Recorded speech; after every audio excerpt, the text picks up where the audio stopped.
Amis téléspectateurs, bonjour et bienvenue dans votre chaîne TV Eagle Kenos Media. Et bien dans le cadre des instants d'adoration, nous sommes rendus à Douala à rencontre des artistes gospel au cœur même de la musique gospel camerounaise. Et bien qui de mieux pour nous recevoir dans cette ville qu'une princesse. Allez, on découvre tous ensemble.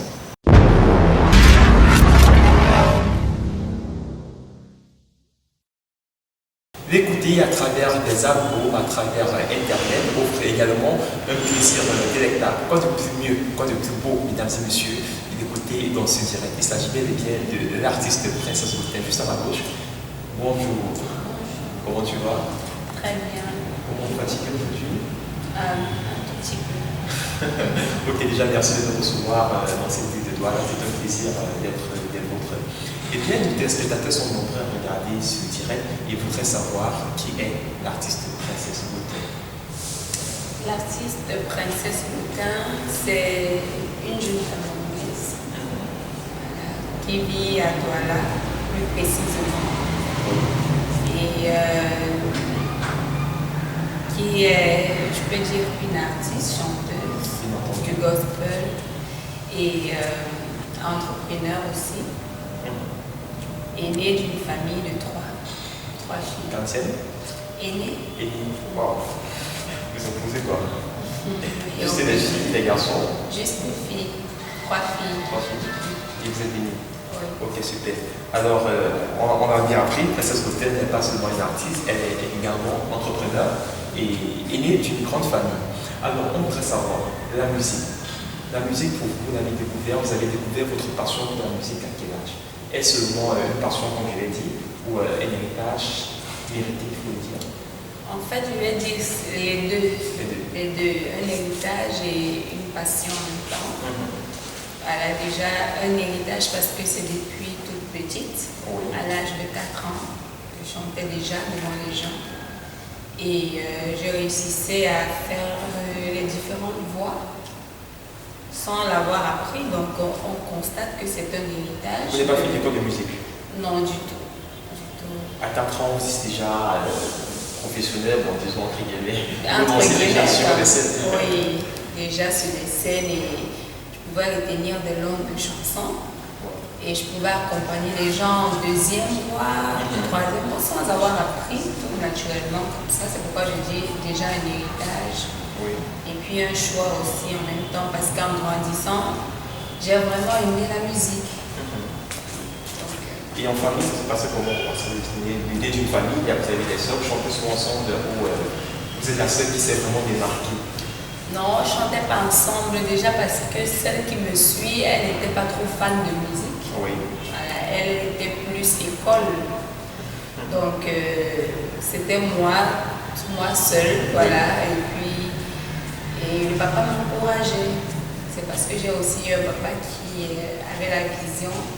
Il m'encourageait dans ce domaine-là. Oui. Donc, d'où même à l'école, je pouvais sortir, l'école pouvait me sortir des classes. Je pars chanter pour représenter l'école, en classe de 6e, tout ça. Alors, lorsqu'on vous écoute, on comprend que vous êtes très tôt lancé sur la scène. Très tôt. Votre première scène, c'était, disons, quel âge? Bon, si on dit vraiment scène, devant une foule de 1000 personnes, j'avais 10 ans. Ah, 10 ans. Alors, dans une compétition, une prestation individuelle? Non, c'était une prestation individuelle, un mariage à la maison du parti. Maison du quartier. En tout cas, on garde un grand souvenir. Oui, très bien. Et bien, on voudrait savoir, déjà, vous n'avez pas fait d'école de musique et vous êtes vraiment démarqué. Est-ce que vous avez, comment vous êtes en sorti dans votre pratique-là? En fait, c'est plus déjà mon papa, parce que comme c'est héréditaire, lui il chantait déjà, donc il y avait cette atmosphère à la maison qui jouait à sa guitare, il chantait et puis, en plus de ça, quand il sortait, il me ramenait des CD, des grands chanteurs américains, tout ça. À l'instar déjà de Cissy Winans, qui est celle qui m'a vraiment impacté dans le chant. Oui, c'est elle qui m'a impacté dans le chant. Donc, j'ai beaucoup travaillé avec prestations de Cissy Winans. Donc, chaque fois qu'il sortait, il m'a amené une nouveauté. une nouveauté d'elle, donc on peut me trouver enfermée dans la chambre, je mets tout le volume, j'essaye de reproduire exactement ce que j'entends. L'artiste de la chambre, quoi, Oui, qui est sorti guitare. Vous jouez l'instrument? La guitare un peu. La guitare acoustique, c'est je passe. Oui, acoustique. Acoustique. Je sens que ça vous a permis également de vous améliorer.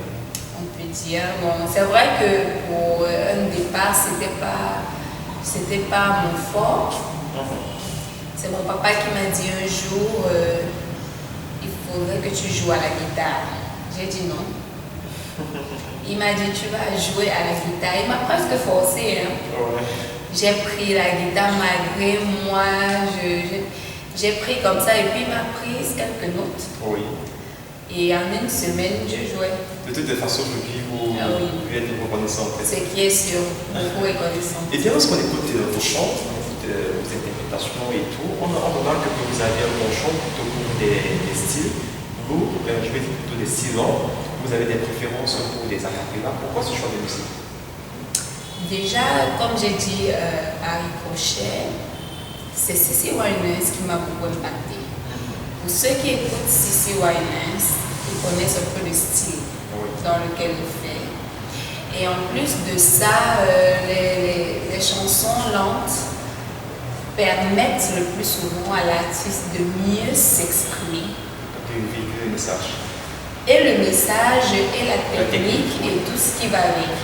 Parce que naturellement, la chanson rapide ou la chanson ambiante, si on va dire comme ça, c'est plus pour les ambiances. Naturellement, c'est plus pour donner la vie, pour une fête, pour une réjouissance.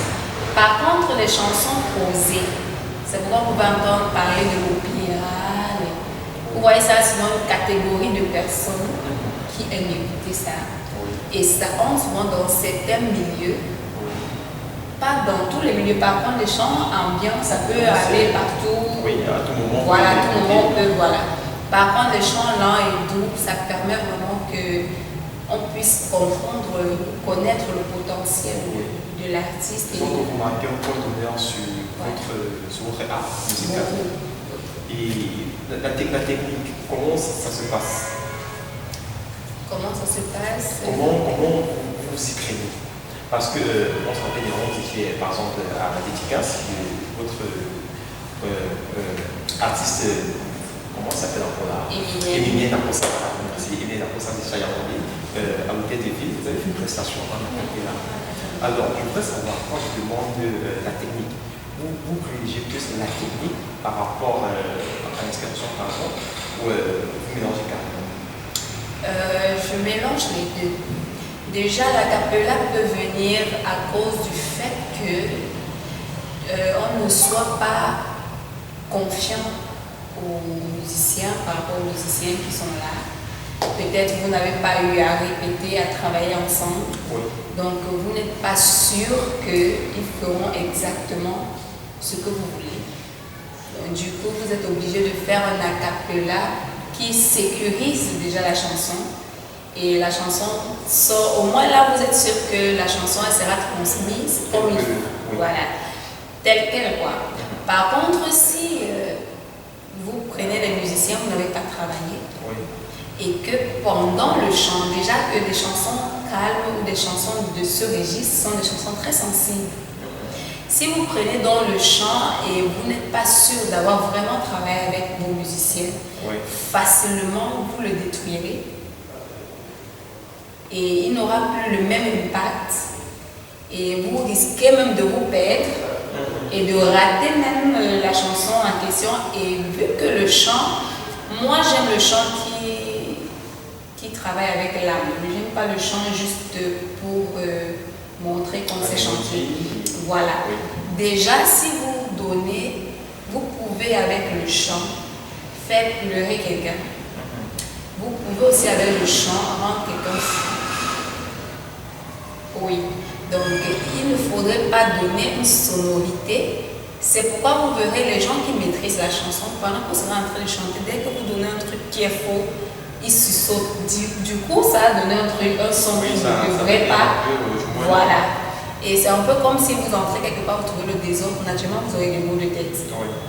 parce que le désordre a créé les maux de tête. Donc, c'est pourquoi parfois je choisis la cappella quand je ne suis pas certaine du rendu donné par le musicien. Je choisis la cappella. Oui. Mais du moment où je suis certaine, on peut y aller. C'est pas que c'est un choix trop personnel que non. Mais vous voulez quand même conserver l'originalité de ce que vous voulez présenter.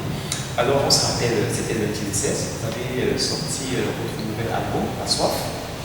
Bon, La Soif, original, plutôt comme thème. Pourquoi ce choix?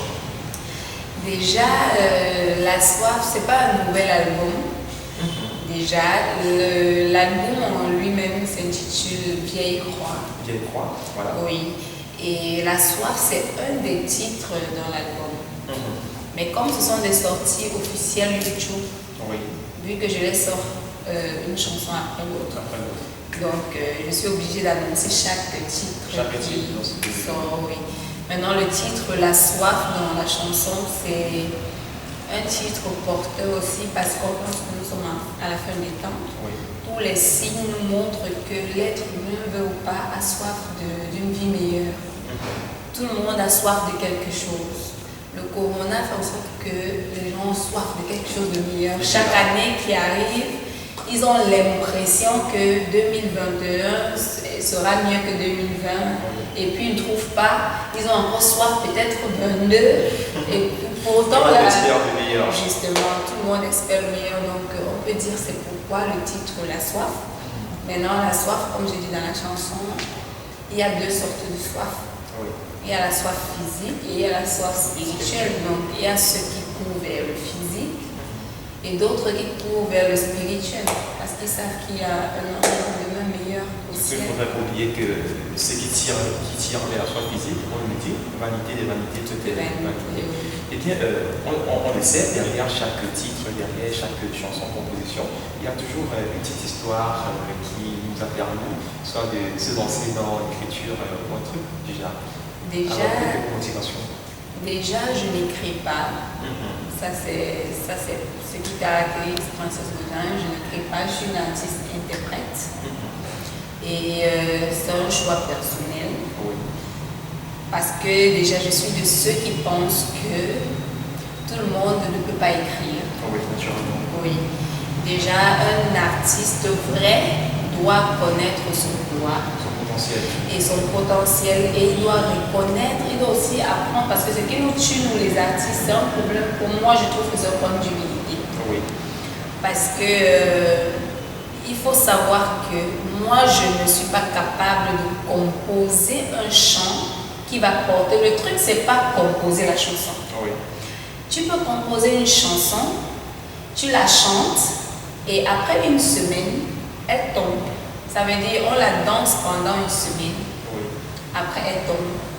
Par contre, il y a un compositeur, quand lui compose la chanson, des lustres, des siècles et des siècles, chaque fois que la chanson sera chantée, elle aura le même esprit, la même onction. C'est pourquoi vous pouvez voir, il y a des chanteurs, ils ont fait une seule chanson. Mais depuis, la chanson, elle est toujours chantée, elle est toujours aimée, oui. Elle est toujours appréciée, elle ne meurt pas. Par contre, il y a des artistes qui ont composé, la chanson, on a chanté pendant une période de temps, oui. On a oublié, on est passé à autre chose, on veut du nouveau. Alors, c'est comme ça qu'on reconnaît un esprit compositeur et un esprit interprète.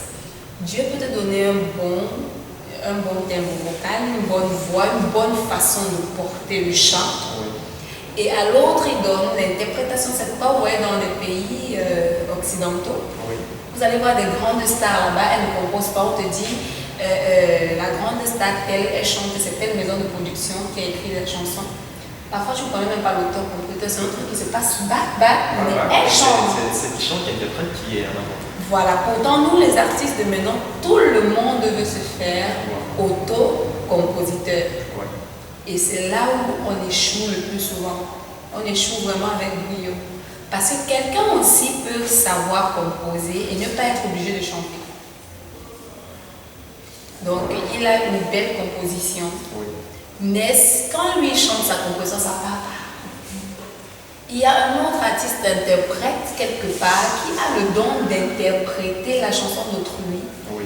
qui doit maintenant prendre cette composition et lancer. Et là, ça part. Donc, c'est un peu ça la nuance, parce que beaucoup de gens ont toujours tendance à me demander pourquoi ça ne t'inspire pas de composer aussi une chanson. Moi, je réponds tout simplement, ça ne m'inspire pas, ça ne m'inspirera jamais. Parce que je connais ce que moi je suis capable de faire. Chaque fois que j'interprète, chaque fois que j'interprète la chanson de XY, elle part. Alors je sais que je suis artiste-interprète. Oui. Et Dieu m'a fait grâce donc que mon papa est celui qui m'écrit. Ça, c'est aussi une très grande grâce. C'est celui qui écrit les chansons. Et naturellement, les chansons qu'il écrit pour moi, elles me vont. Parce que c'est aussi ça le truc. On peut écrire un truc qui ne t'intéresse pas. Oui. Mais curieusement, moi je me retrouve facilement dans les textes. Parfois, je lui demande souvent, tu as sûrement lu quelque chose que tu as su comment que je voulais chanter un truc, je voulais dire ça. Vous voyez un peu, donc il écrit et puis il me donne.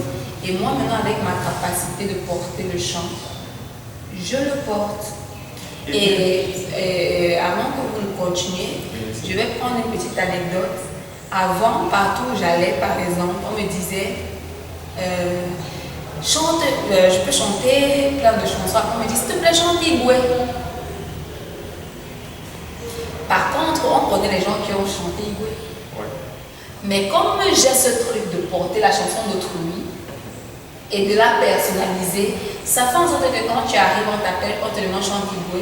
Au collège de Lauria, on m'appelait Agatha Moses. On ne connaissait pas la réelle Agatha Moses. En fait, à partir de là, tu peux savoir ton registre. Tu sais déjà que je suis artiste-interprète. Parce que c'est dans ce couloir qu'on t'aime. Oui.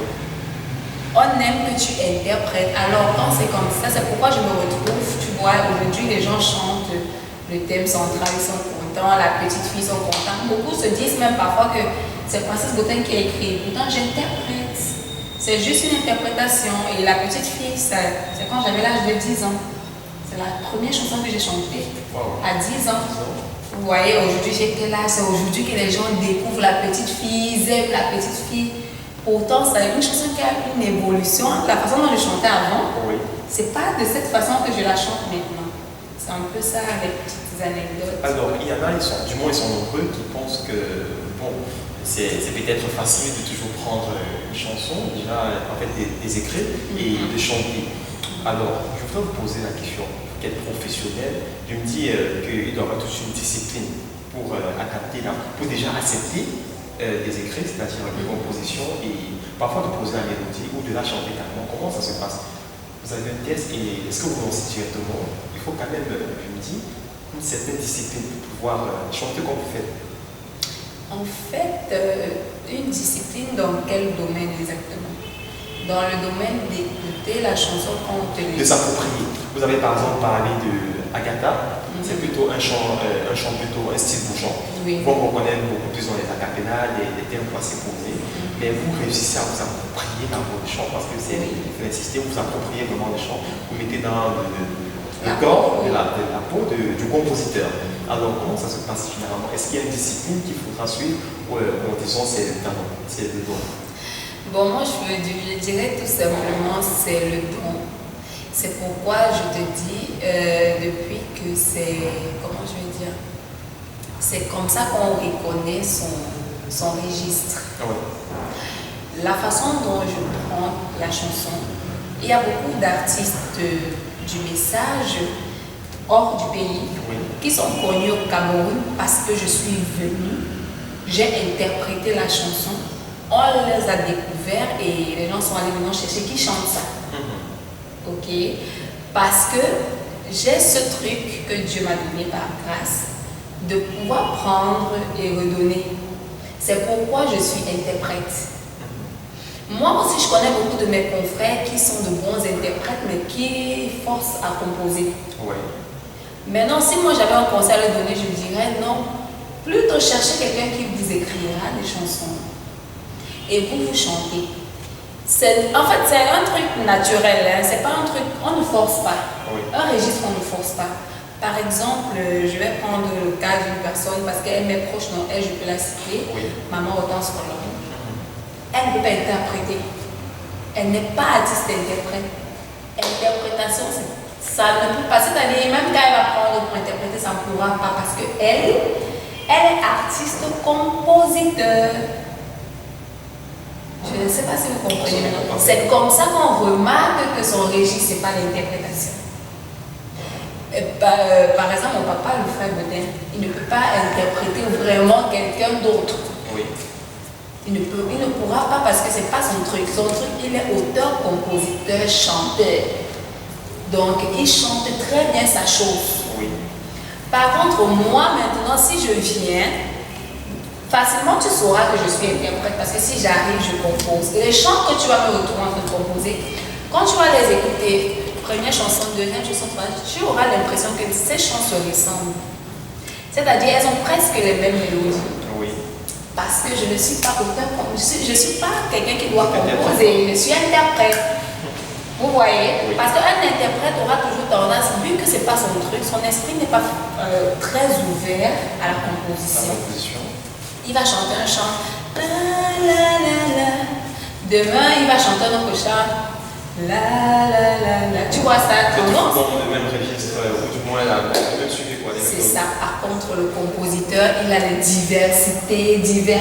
Tu vois, aujourd'hui. Parfois, on est dans un registre long. La cathédrale, parfois, c'est un peu. Je ne sais pas comment je vais encore expliquer ça plus facilement, mais c'est un peu ça. Eh bien, depuis le début de cette interview, vous parlez, vous continuez à parler de votre papa. Quelle est votre relation? Papa et puis votre compositeur. On voudrait savoir ce petit lien, ou si je voudrais même dire ce grand lien qui vous unit.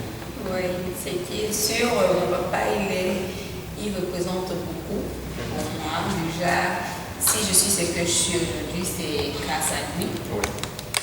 Oui, parce que c'est quelqu'un de simple déjà et très heureux. Et puis, il aime l'atmosphère joviale en famille, un père qui cause. Je peux dire le plus souvent, c'est même nous qui le fuyons. Oui, donc il aime bien rester là un peu comme la mère poule. Il y a des poussins tout autour. Il veut savoir comment vous allez, vous avez passé la journée, comment. Donc, c'est ce lien-là qui nous relie. On peut dire un véritable ami. Et après aussi, qu'il est mon producteur. Donc, les gens n'arrivent pas souvent à se faire de ça. Parce qu'ils se disent que non, pourquoi partout, si on appelle Princesse Beauté, son père va venir. Pourquoi s'il faut inviter Princesse Beauté, il faut passer par son père? C'est mon producteur, c'est logique. Avant d'être mon père, c'est aussi mon producteur. Et n'importe quel artiste qui a un producteur, si on voulait atteindre l'artiste, on passera naturellement par le producteur. Donc, les gens trouvent que c'est difficile parce qu'ils mettent devant le nom père. En fait, c'est là où ils trouvent que c'est difficile. Par contre, il est très accessible que ce qu'on pense. Ok, d'accord. Eh bien, il faudra le dire plutôt la relation que tu aurais réussi parce qu'à part votre père, il y aura toujours aussi. Parce que généralement, c'est difficile pour d'autres personnes. Parce qu'on est parents et puis on ne voudrait pas que les parents se mêlent aussi de nos activités personnelles ou de nos finances et que parfois c'est très difficile. Et sinon, félicitations encore. Eh bien, on remarque que Princesse Beauté est présente dans les réseaux sociaux ces derniers temps. Vous êtes présente, vous avez fait un direct dernièrement, vous étiez dans votre boutique, vous faites des directs régulièrement. Je voudrais dire ces derniers temps, vous êtes plutôt régulier dans les réseaux. Pourquoi ces changements? C'était la Covid, avec la Covid, en temps de confinement, vous n'étiez pas assez présent, mais ces derniers temps. En fait, je peux dire que Dieu voulant, beaucoup de choses se préparent. Oui. Donc, Princesse Beauté, c'est un truc un peu plus professionnel qui veut naître. Oui. Donc, c'est pas elle seule, il y a beaucoup de personnes cachées derrière qui travaillent, voilà, et c'est pourquoi ce changement. Oui. Et aussi, on sait que les réseaux sociaux, pour le moment, c'est l'une des meilleures plateformes de communication. Oui, et puis il faut aussi le contact avec les personnes qui vous suivent parce que le plus souvent les artistes étaient comme des dieux et puis le public regardait à distance les divinités de loin, mais quand le contact est établi, ça fait au moins ce que l'artiste connaît son public, le public connaît un peu de plus près l'artiste. On se rappelle, il y a un moment, vous avez demandé à vos fans de choisir une photo pour votre... Oui, c'était un peu pour les amener à parler, à se sentir aussi important. Vous êtes sûr que si je choisis sur vous allez... Bien sûr. Ok, c'est super. Eh bien, on peut savoir, parmi toutes vos interprétations, si on vous demandait par exemple de choisir des mots et de dire quelles sont vos meilleures interprétations? De choisir? Deux interprétations, deux de vos interprétations. Ok. Déjà, toutes elles me plaisent. Oui. Toutes, vraiment. Maintenant, de choisir deux, j'ai vraiment l'embarras. Bon, je vais déjà choisir la petite fille parce que là, c'est mon registre proprement dit. C'est vraiment mon registre. Et puis, le thème central aussi parce que beaucoup de gens aiment vraiment cette chanson. Oui. Moi non plus, l'histoire de la chanson, j'avais 11 ans, je crois, oui. Et je venais de rentrer des classes. J'ai trouvé papa. Il jouait à sa guitare, il chantait le thème central, assis sur le canapé. Avec ma petite soeur, on s'est mis à pleurer. Jusqu'à ce qu'il ait arrêté de chanter la chanson, on pleurait en sanglots. Pourquoi on ne sait pas donc. Moi, ça m'a impacté. Je me suis dit, la chanson, si elle a un truc, je vais chanter ça quand je serai grande. Oui, et c'est comme ça que je l'ai chanté en 2012. Oui. On aimerait bien écouter petit acapella de ce thème central, si vous voulez bien. Oui, mesdames et messieurs, vous avez la possibilité d'écouter la petite histoire de Princess Scooter et également d'écouter et de la voir chanter en live.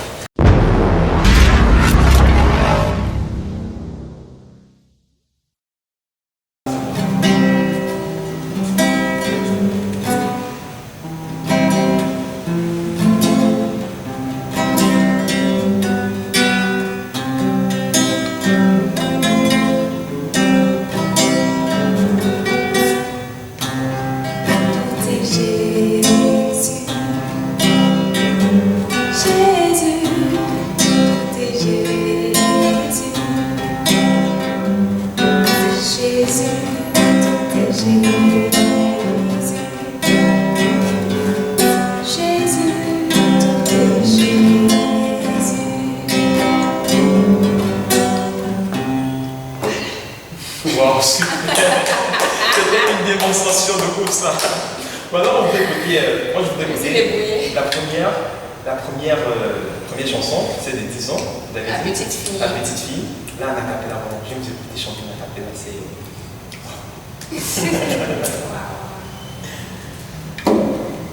Il y avait une petite fille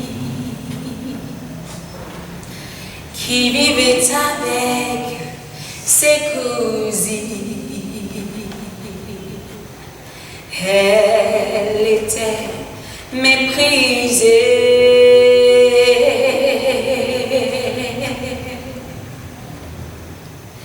au point que tous les sales travaux, c'est elle qui les rendait beaux. Oui, Zélo, c'était toujours elle.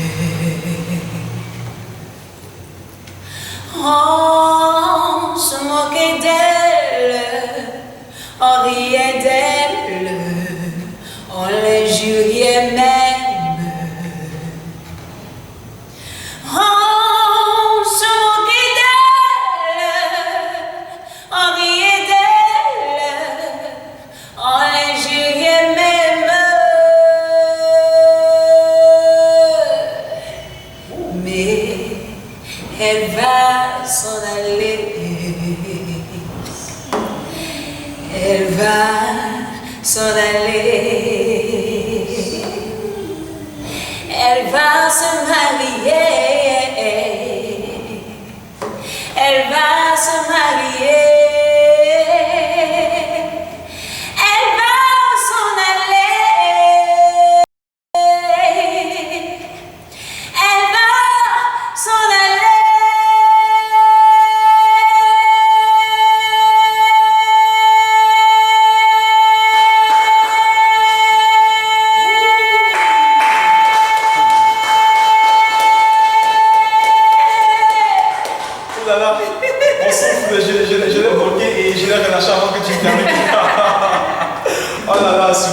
ça c'est une haute performance, je vous assure.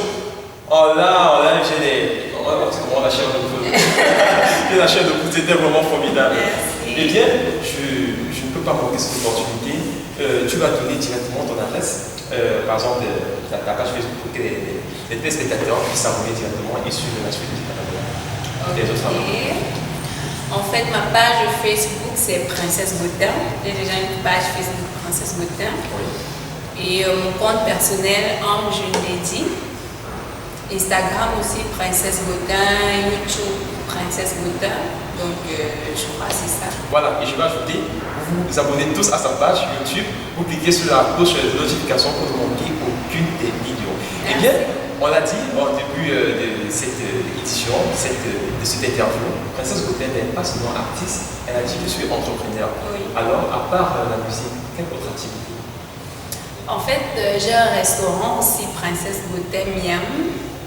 Et un shopping, Princesse Gautin. Voilà, le restaurant il est situé à Bonamoussadi, carrefour du lycée, à quelques mètres du supermarché Carrefour. Et le shopping, il est au carrefour Maison Blanche de Bonamoussadi, face Tania Mout. On peut d'abord constater que tu es très habituée, tu es très décente et moi, particulièrement, j'ai ma couleur blanche. Avec des petits fleurs dessus là. Je pense que vous pouvez également les fleurs et du blanc, vous pourrez également appeler Princesse Gautin sur sa page en vous abonnant et écrire à l'idée, elle va répondre. Tu vas répondre. Elle a dit, elle est déjà très connectée sur les réseaux sociaux et elle répond à tous ses fans, je vous assure. Eh bien, elle aussi également parlé de Princesse Gautin. Oui. Il faut que toi, le écoque. Le coq.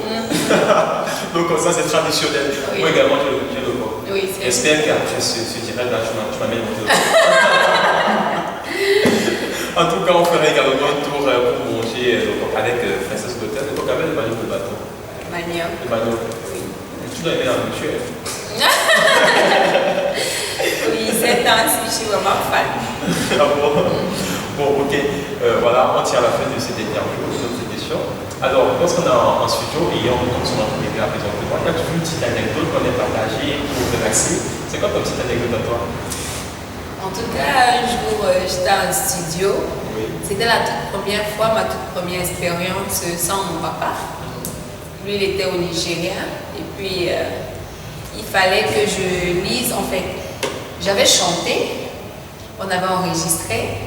Mais l'enregistrement, il a écouté et puis il avait des paroles à modifier en fait. Il y avait dans le texte, il y avait des trucs que j'ai dit qui n'étaient pas vraiment ça. Donc il fallait modifier et tout.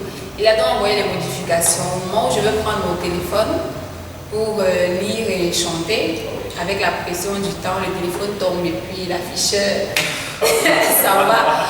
En plus, c'est le iPhone. Mon cœur commence à gonfler. Ça, c'est quoi ça au studio? Il faudrait maintenant que je réussisse à le joindre pour avoir à nouveau les paroles et tout. Il n'est pas connecté. Oh, le stress nous a pris. Il fallait que j'appelle une personne qui va appeler l'autre personne. J'étais vraiment déboussolée et puis j'ai regardé mon téléphone, j'étais terrifiée. En même temps, il fallait être triste du iPhone, mais il fallait chanter. Donc, du coup, on a réussi à la voir et curieusement, le texte qu'il envoie encore est long. Donc, il faut que je réussisse à chanter. Vous voyez un long texte sur une petite partition. Oui. Donc, il faudrait que tu réussisses à chanter ce texte et que ça entre dans la partition. Dans la partition, là, pourtant, il est très long. Oui. Alors, tellement ma tête était déjà énervée. C'est le bassiste qui a chanté le texte. Ah bon? Il a chanté comme ça, il m'a donné, et puis moi j'ai pris ce matin. Wow, en tout cas, vous avez toujours votre team d'équipe qui vous soutient dans les bons et meilleurs moments. Et le téléphone, il est ouvert dedans. Ah, le téléphone, on a arrangé. Maintenant, la sortie gâtée toujours. En fin de compte. En fin de compte, il y a mis ce qu'il Ok, en tout cas, merci beaucoup pour ce direct. Merci de nous avoir reçus. C'est un plaisir d'être à Douala et de rencontrer en premier une princesse parce qu'on l'a dit, on arrive à Douala et c'est un royaume qui nous reçoit et qui de mieux, je l'ai dit, que Princesse Gautin. Merci à vous, chers téléspectateurs, d'avoir suivi cette interview. C'est Irekinos Media. À ce micro de présentation, je suis Guy Deschambas. Restez connectés et surtout abonnez-vous sur la page officielle de Princesse Gautin. Ciao.